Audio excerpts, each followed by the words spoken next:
Hello दोस्तों, good morning.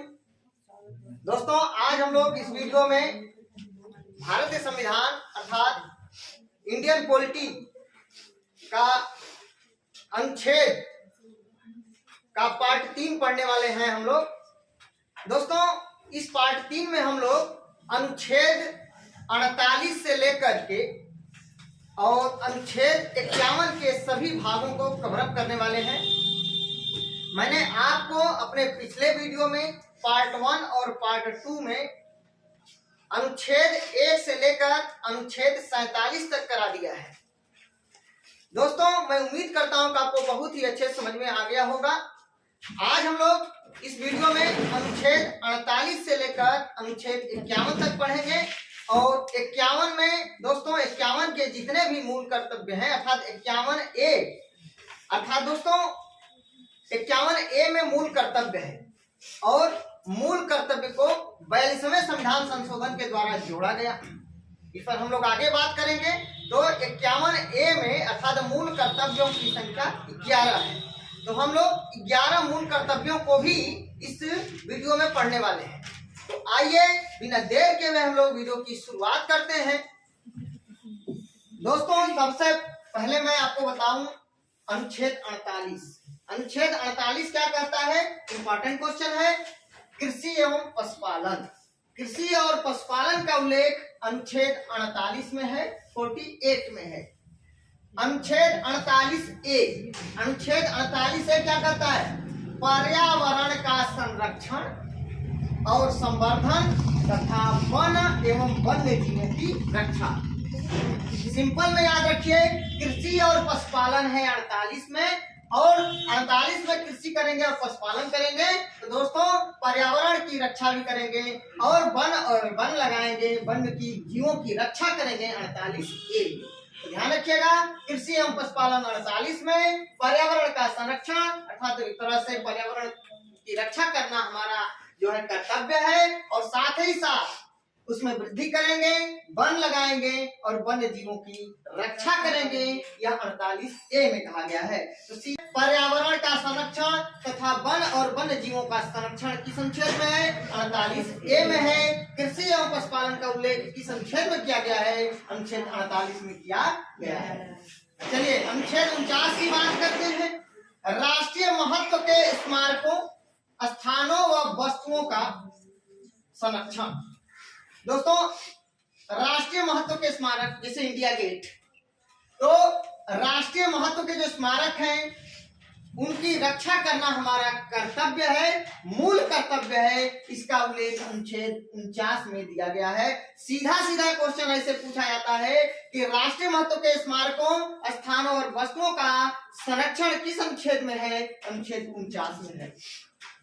अनुच्छेद 50 कार्यपालिका से न्यायपालिका का पृथक्करण। पृथक्करण मतलब अलग। तो दोस्तों अनुच्छेद 50 में कार्यपालिका से न्यायपालिका का पृथक्करण है। सीधा सीधा क्वेश्चन पूछा जाता है कार्यपालिका से न्यायपालिका का पृथक्करण या न्यायपालिका से कार्यपालिका का पृथक्करण का उल्लेख किस अनुच्छेद में है? तो 50 में।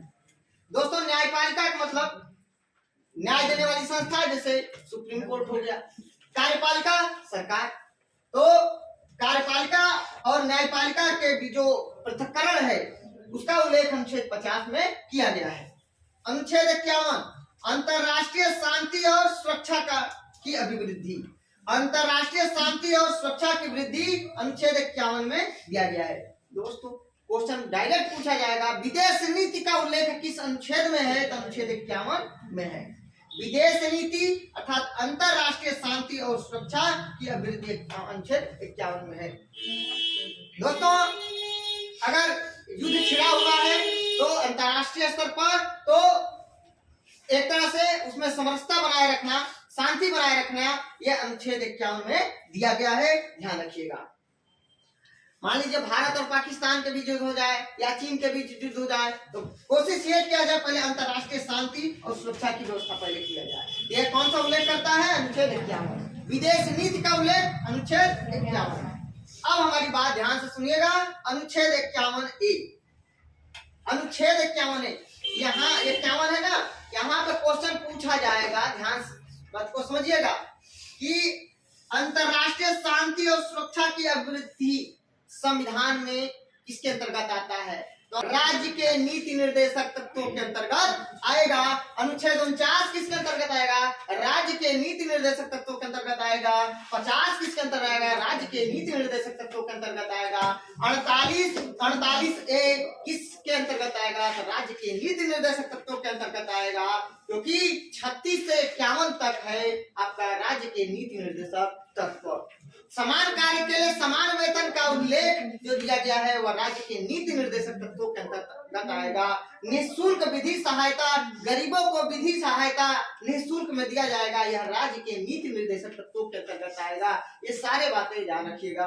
तो अनुच्छेद 51 ए की मैं बात कर रहा था। अनुच्छेद 51 ए में मूल कर्तव्य है और इसको 42वां संविधान संशोधन 1976 में जोड़ा गया। किसकी सिफारिश पर? स्वर्ण सिंह समिति की सिफारिश पर। तो बहुत ही महत्वपूर्ण प्रश्न है कि मूल कर्तव्य को किसकी सिफारिश पर जोड़ा गया? स्वर्ण सिंह की सिफारिश पर जोड़ा गया। कब जोड़ा गया? 1976 में जोड़ा गया। किस संविधान संशोधन के द्वारा जोड़ा गया? तो 42वें संविधान संशोधन के द्वारा जोड़ा गया। 42वें संविधान संशोधन के द्वारा 1976 में स्वर्ण सिंह की सिफारिश पर मूल कर्तव्य को जोड़ा गया, अर्थात अनुच्छेद 51 ए जोड़ा गया। और हमारी बात सुनिएगा, इस मूल कर्तव्य को प्रभावी बनाने के लिए 1999 में जेएस वर्मा कमेटी का गठन किया गया। जेएस वर्मा कमेटी का गठन क्यों किया गया? मूल कर्तव्यों को प्रभावी बनाने के लिए 1999 में जेएस वर्मा कमेटी का गठन किया गया था। अगर क्वेश्चन पूछे जेएस वर्मा कमेटी का संबंध किससे है? तो मूल कर्तव्य से है। स्वर्ण सिंह समिति का संबंध किससे है? मूल कर्तव्य से है। और हमारी बात सुनिएगा, मूल संविधान में 10 मूल कर्तव्य थे। मूल संविधान में 10 मूल कर्तव्य थे, लेकिन 86वां संविधान संशोधन 2002 के द्वारा जो शिक्षा का अधिकार अधिनियम है, 6 से 14 वर्ष के आयु के बच्चों को निःशुल्क और अनिवार्य शिक्षा जो देने की व्यवस्था किया गया, वह अनुच्छेद 21 ए जोड़ा गया। तो वो भी मूल कर्तव्य की श्रेणी में उसको शामिल किया गया। 21 ए। तो ध्यान रखिएगा, हमारे मूल कर्तव्यों की संख्या वर्तमान में 11 है। डायरेक्ट क्वेश्चन आपसे पूछा जाएगा कि वर्तमान में कितने मूल कर्तव्य हैं? 11। मूल संविधान में कितने मूल कर्तव्य थे? 10। ठीक है, याद रखिएगा इतना प्रश्न। चलिए, तो फटाफट हमारे साथ रिवाइज कर लीजिए।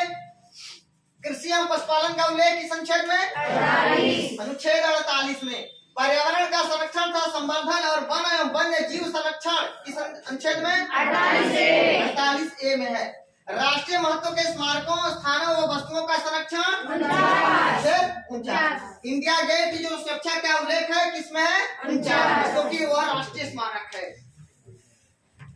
आगे, कार्यपालिका से न्यायपालिका का पृथक्करण 50 में है। अंतरराष्ट्रीय शांति और सुरक्षा की अभिवृद्धि 51।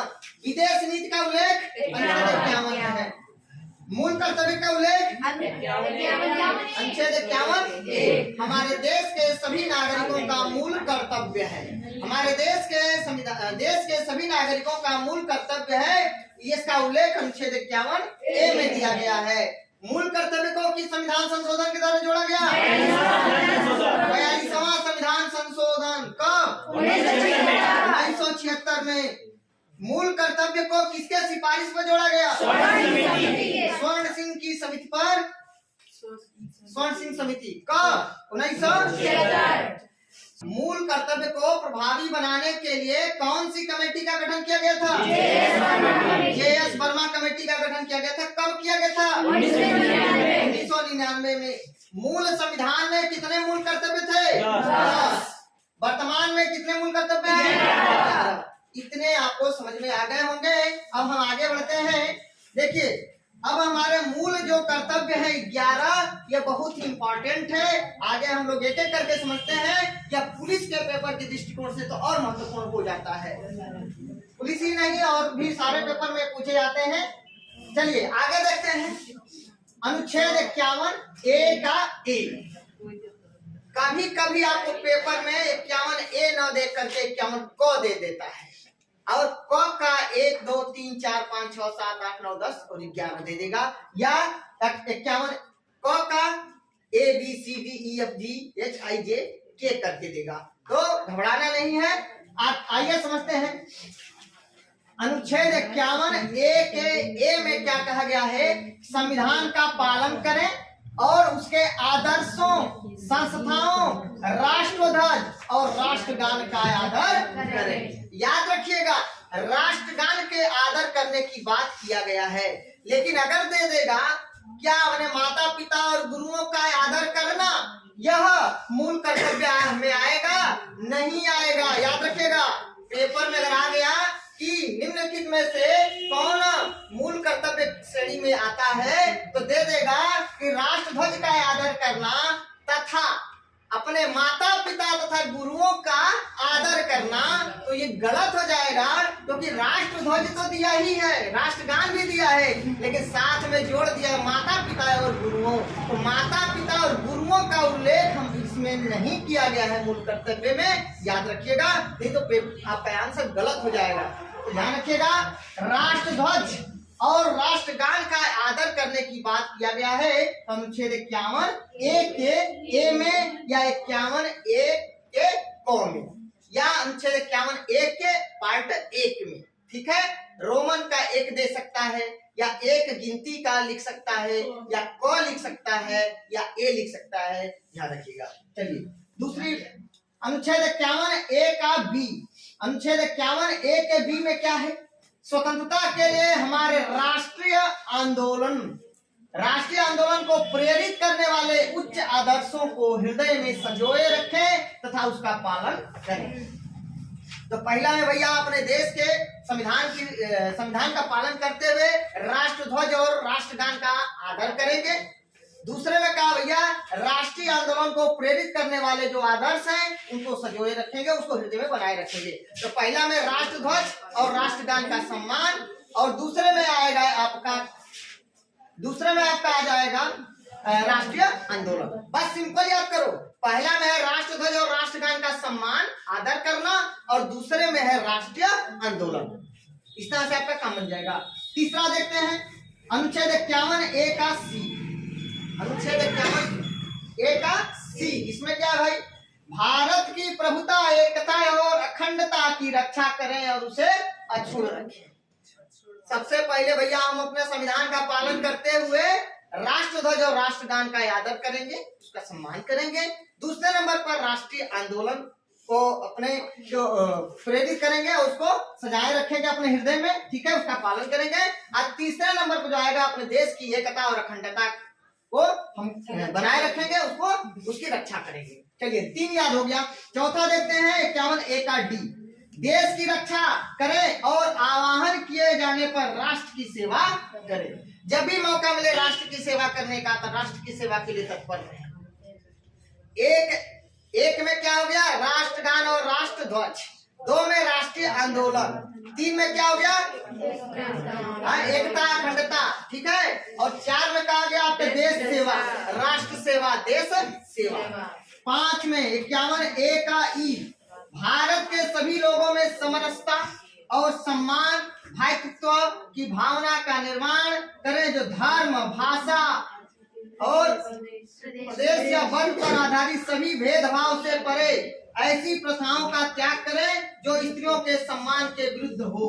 मतलब कुल मिलाकर के सिंपल लैंग्वेज में समझ लीजिए कि अपने देश में भाईचारे की भावना, सम्मान, प्यार, प्रेम की का उल्लेख अनुच्छेद 51 ए के 5 में अर्थात अनुच्छेद 51 ई में दिया गया है। 51 ए का यफ। अनुच्छेद 51 ए का यफ, या क, ख, ग, घ, अंग और च हो जाएगा। देखिए ये क, ये आपका ख, ये आपका ग, ये आपका घ, ये आपका अंग और ये आपका च होगा। चलिए तो 51 ए का यफ में क्या है, च में क्या है? हमारी सामाजिक संस्कृति की गौरवशाली परंपरा का महत्व समझें और उसका संरक्षण करें। तो ध्यान रखिएगा, एक में राष्ट्रगान और राष्ट्रध्वज का पालन है, सम्मान है, आदर है। दूसरे में राष्ट्रीय आंदोलन है, तीसरा में एकता और अखंडता है, चौथा में राष्ट्र की सेवा है, पांचवा में जो है भाईचारे की भावना है, प्यार मोहब्बत है, और 6 में क्या है, संस्कृति की रक्षा करना है, अपने संस्कृति को बनाए रखना है। ठीक है, भारत की संस्कृति को बनाए रखना है। यह अनुच्छेद 51A के नीचे में है या चलिए जल्दी से फटाफट बताइए। संविधान का पालन करना और हमारे देश का जो राष्ट्रगान है और राष्ट्रध्वज का आदर करने का उल्लेख किस अनुच्छेद में है? 51A के क में या अनुच्छेद 51A में या अनुच्छेद 51A के 1 में। चलिए, राष्ट्रीय आंदोलन को प्रेरित करने वाले जो आदर्श हैं उनका उल्लेख किस अनुच्छेद में है? 51A के B में दिया गया है या ख में दिया गया है।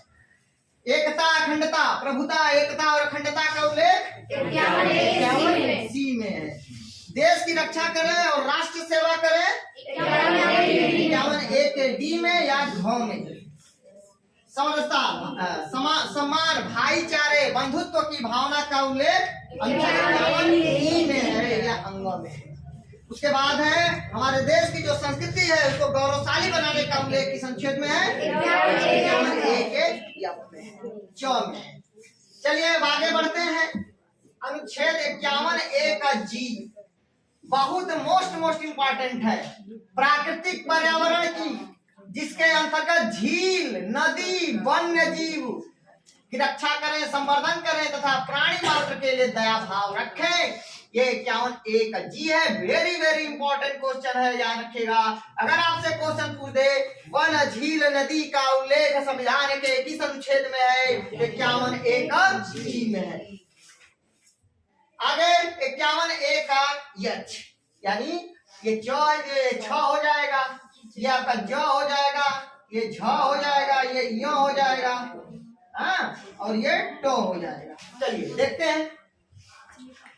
तो पर्यावरण, वन, जीव, नदी की सुरक्षा का संरक्षण का उल्लेख अनुच्छेद 51A के G में है या छ में है, छतरी वाला छ।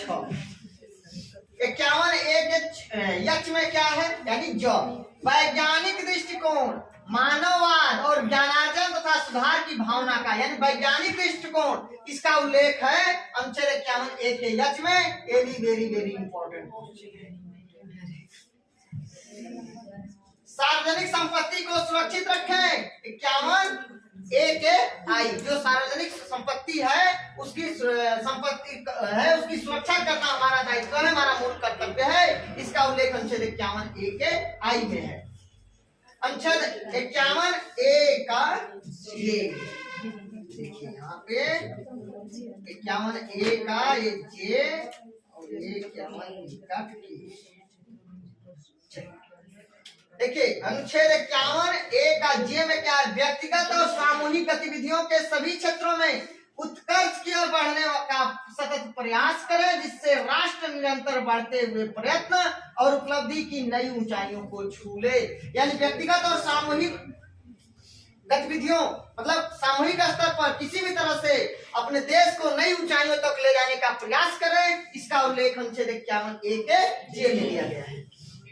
51A का K, जो माता पिता का संरक्षण हो, जिसको माता पिता का संरक्षण हो, वह 6 से 14 वर्ष के बीच की आयु के यथास्थिति अपने बच्चे अथवा प्रतिपाल्य का मतलब जिसका पालन पोषण आपने किया है, प्रतिपाल्य को शिक्षा प्राप्त करने के अवसर प्रदान करें। ये है अनुच्छेद 51A का K या टॉप। या क्वेश्चन पूछा जाएगा सबसे लास्ट में या सबसे अंत में कौन सा मूल कर्तव्य जोड़ा गया? अनुच्छेद 51A के या 51A का टॉप। ठीक है, 6 से 14 वर्ष के आयु के बच्चों को निःशुल्क और अनिवार्य शिक्षा प्रदान किया जाएगा। यह मूल कर्तव्य जोड़ा गया 86वां संविधान संशोधन 2002 के द्वारा। चलिए फटाफट हमारे साथ रिवाइज करिए, बताइए वन, झील, नदी का उल्लेख संविधान के किस अनुच्छेद में है? 51A के 6 में या G में। वैज्ञानिक दृष्टिकोण, मानववाद और ज्ञानार्जन का उल्लेख 51A के H में। सार्वजनिक संपत्ति को सुरक्षित रखना यह हमारा दायित्व है, मूल कर्तव्य है 51A के I में या झरना वाला झ में। व्यक्तिगत और सामूहिक गतिविधियों से हमारे देश को आगे बढ़ने के लिए, उसमें महत्वपूर्ण योगदान करने के लिए, इसका मतलब अपने देश को निरंतर हमेशा ऊंचाइयों तक पहुंचाने के लिए यह हमारा मूल कर्तव्य है, उसके लिए वर्क करें। तो इसका उल्लेख इसमें है, जे में है। और 6 से 14 वर्ष के आयु के बच्चों को निःशुल्क और अनिवार्य शिक्षा देने के बाद कौन सा अनुच्छेद 86वां संविधान संशोधन 2002 के द्वारा इसे आपको जोड़ा गया मूल कर्तव्य को।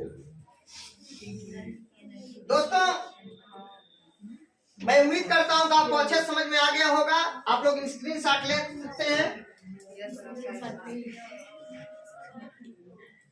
दोस्तों, आज का हमारा प्रश्न है कि भारत के प्रथम दलित राष्ट्रपति कौन थे? भारत के प्रथम दलित राष्ट्रपति कौन थे? इसका आंसर आप लोग मुझे कमेंट बॉक्स में देंगे कि भारत के प्रथम दलित राष्ट्रपति कौन थे। जो लोग इसका आंसर देंगे उसका नाम अगले वीडियो में लिया जाएगा। तब तक के लिए दोस्तों, अगर मेरा वीडियो आप लोगों को अच्छा लगे, प्लीज दोस्तों लाइक कमेंट शेयर करके मुझे सूचित जरूर करना। और मेरे वीडियो में किसी प्रकार का कोई कमी नजर आए तो मुझे जरूर बताइए आप लोग कमेंट करके, ताकि मैं उसमें सुधार कर सकूं। क्योंकि जब तक आप लोग नहीं बताएंगे कि मेरे वीडियो में क्या कमी है, तब तक मैं सुधार नहीं कर पाऊंगा। और मैं कोशिश करता हूँ निरंतर बेहतर से बेहतर वीडियो आपको प्रोवाइड कराऊं, और मैं वही चीज आपको बताने का प्रयास करता हूँ जिसका पेपर में डिमांड होता है, जो बार बार पेपर में पूछे जाते हैं। तो इसी के साथ मिलते हैं नेक्स्ट वीडियो में। तब तक के लिए नमस्कार, धन्यवाद।